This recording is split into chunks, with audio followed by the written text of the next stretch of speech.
Okay, let's dive into something delicious and surprisingly strategic today. Oh, yeah. India's biscuit market. Yeah. It's absolutely huge, incredibly I competitive. think the biggest, yeah. Yeah, And, part of everyday life for millions. totally. And two giants really dominate the scene, Britannia and Parle. You see them everywhere, don't you? Real household names. Absolutely. But what's really interesting and what our sources dig into is this regional thing. Right, Britannia seems much stronger in the south, places like Tamil Nadu, Kerala. Mm-hmm.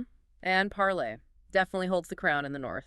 And look, this isn't just some random market quirk. Our deep dive, based on the sources you shared, shows this split is, well, it's the outcome of decades of deliberate strategy. Exactly. Years of understanding local culture, tweaking products, building networks. It didn't just happen. So our mission today is to unpack that. Why?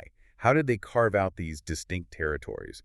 What's the story behind this north-south biscuit divide? Yeah, we'll get into it all. The history, the cultural influences, those crucial taste differences. And the distribution, right? The actual nuts and bolts of getting biscuits onto shelves. And the marketing, too. How they talk to people is so different in each region. It's honestly a brilliant case study in localization. Okay, so where do we start? History seems like the place. Britannia, founded way back, 1892, Kolkata, but strong in the south. How did that happen? Right, 1892. So yeah, started in the east, but they really cultivated that South Indian presence over time. The sources point to Tamil Nadu and Kerala as being, well, key focus areas. Then how did they do it?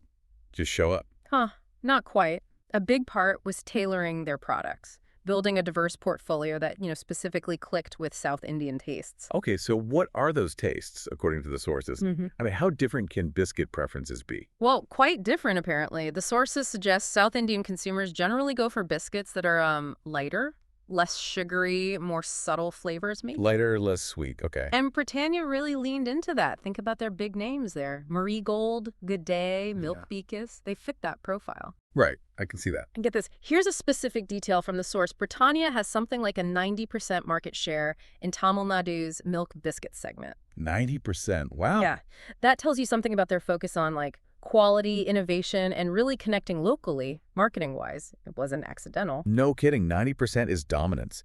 Okay, so that's Britannia's southern play. What about Parle? Started later, 1929, Mumbai. How did they become king of the north? Exactly.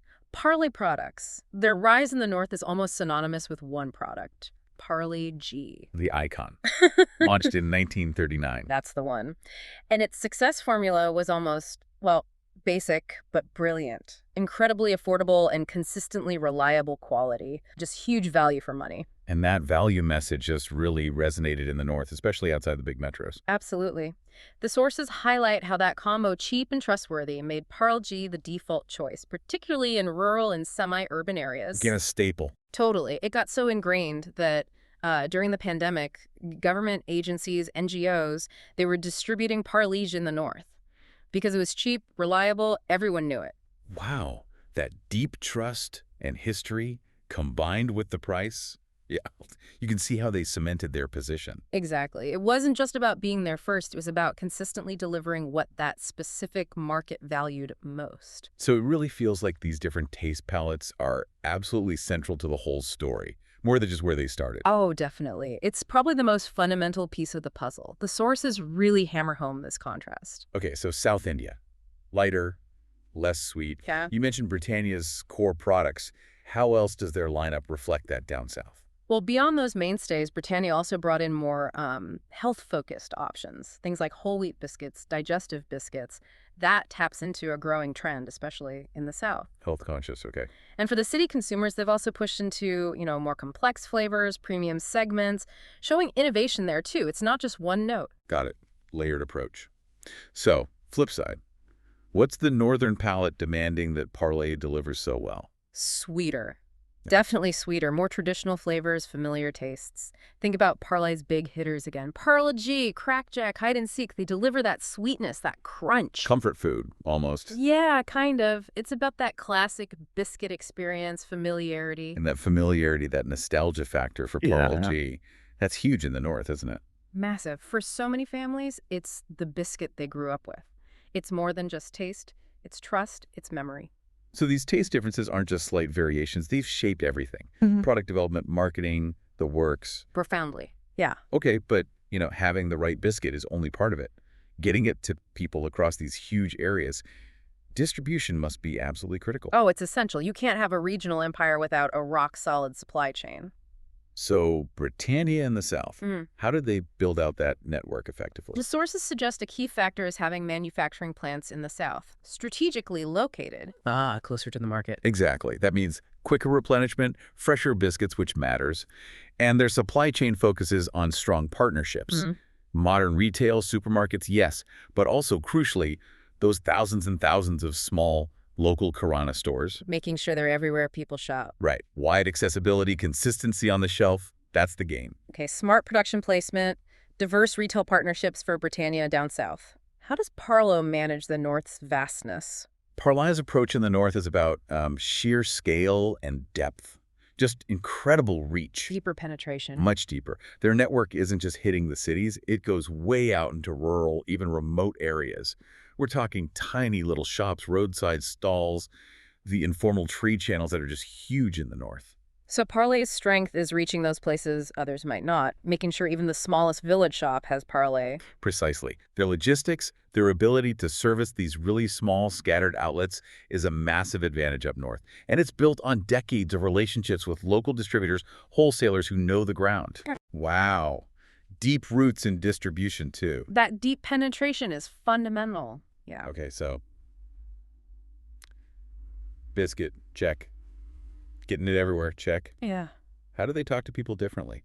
The marketing must be tailored, too. Oh, absolutely. The marketing really mirrors everything else we've discussed. It's tuned into those regional mindsets. So Britannia talking to South India. What's the vibe? Often it leans towards health, innovation, maybe a bit more premium quality feel. They use localized ads, that's key, featuring regional stars speaking the local languages. Build that connection. Definitely. Digital campaigns are important too, often highlighting nutrition, freshness, things that appeal to that sort of wellness-aware Southern consumer. And they tie promotions into important Southern festivals and occasions. Right, so modern, health-aware, culturally plugged in. What about Parle targeting the North? Parle's message is often about tradition, affordability, and crucially, nostalgia. Back to the roots. Yeah. Evoking childhood, family moments, trust. They use a lot of mass media, TV, radio, which still have enormous reach in the North. And their pricing, their promotions, they always hammer home that value for money message. It sounds like they're really tapping into that feeling of reliability, of being the constant choice. Exactly. The simple, trusted biscuit that's always been there. That message resonates deeply and keeps them woven into the North cultural fabric. Okay, so they've both clearly perfected their strategies for their home turf, which must make it incredibly tough to break into the other region, right? Given how tailored everything is. It's a major challenge for both. Yeah, you can't just copy-paste decades of that kind of localized success. So what specific hurdles does Britannia face trying to push north? Well, they smash right into Parle's brand loyalty, for one. And that distribution network we talked about, it's so deep. Britannia has to really adapt its products, its marketing. Because the tastes are different, the price sensitivity. Exactly. Northern consumers have different priorities. And just physically scaling their supply chain to cover the vastness and diversity of the North efficiently, that's a huge logistical challenge. Makes sense. And Parle trying to make inroads south. What stops them? They bump up against those Southern preferences. Less sweet, sometimes more premium, health-focused. Parle's traditional value-first portfolio doesn't always perfectly match what Southern consumers are increasingly looking for. Like variety, health benefits, that premium feel. Right, and building the necessary strong retail partnerships, crafting marketing that genuinely clicks culturally in the South, that takes serious investment and a really nuanced touch. It really paints a picture of how distinct these markets are, even within one country. They're constantly innovating just to hold their ground, let alone expand. It's a nonstop strategic balancing act, adapting locally, trying to grow nationally. And, speaking of deep roots in specific markets, here's a fast fact from the source that just blows my mind about Parle's northern grip. Oh, yeah. Lay it on us. In rural North India, just Parle, that one biscuit, accounts for nearly 80% of Parle's total biscuit revenue. 80%. From one product in rural North India. That's wild. Isn't it? It just shows how unbelievably integrated Parle is, especially in those lower-income, semi-urban markets up north. The recall, the penetration, it's staggering. Underscores that whole value strategy and reach perfectly. Okay, so stepping back from this biscuit battlefield, Hmm. what's the big takeaway for you? I mean, the core insight is pretty clear, isn't it? This regional split, Britannia South, Parle North, it's not luck. It's a powerful, real-world lesson in how vital deep understanding and super tailored strategies are. Across everything: history, culture, taste, distribution, marketing. You got it. Especially in a market as incredibly diverse and complex as India. It shows it's not enough just to have a good product. You need to align everything with the specific consumers you're targeting in a specific place. And look, this goes way beyond biscuits, right? This story, how these two giants navigated India's regional differences, it really highlights why localization and truly customer-centric thinking are critical for any business trying to succeed in varied, complex markets anywhere. Absolutely. Which leaves you with a final thought, doesn't it? Given how entrenched they both are and the challenges they face expanding, what happens next? Right. Can one of them find some killer innovation or strategic shift to really break into the other's stronghold? Or is this fascinating north-south biscuit divide Yeah. just baked in for good?